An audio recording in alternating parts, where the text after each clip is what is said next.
ლავროვი ისევ ოცნებას მიმართავს და მოუწოდებს დიპლომატიური ურთიერთობების გასაგრძელებლად ოკუპირებული ტერიტორიები ფაქტობრივად საბოლოოდ დათმონ და აღარ მოითხოვონ, რომ რუსეთმა აფხაზეთისა და სამხრეთ ოსეთის აღიარებაზე უარი თქვას. ეს მათთვისვე არის დამაზიანებელი ბურთი ახლა საქართველოს მოედანზეა, რომელიც ჩვენი აზრით ამ ყველაფრის ხვებზე მეტად უნდა იყოს დაინტერესებული. წერია ოკუპანტი ქვეყნის საგარეო საქმეთა სამინისტროს განცხადებაში.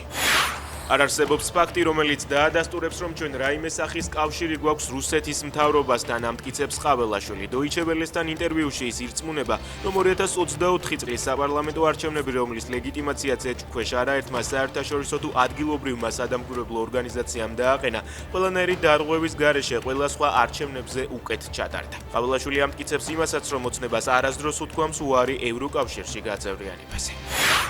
ქიმიური იარაღი საქართველოში იტალიის მთავრობამ ელჩი უნდა გამოიძახოს, წერს იტალიელი სენატორი მარკო ლომბარდო ამბობს, რომ ოცნებამ საქართველოში არა ლიბერალური რეჟიმი დაამყარა.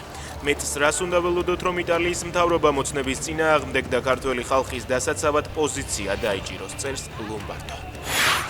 მოსკოვში პუტინისა და ტრამპის წარმომადგენლების შეხვედრა გაიმართა. რუსული მხარის განცხადებით კომპრომისები ნაპოვნი არ არის. სახელმწიფო მდივანი მარკო რუბიო კი აცხადებს, რომ უკრაინაში რუსეთის ომის დასრულების გზაზე ამერიკამ გარკვეულ პროგრესს მიაღწია.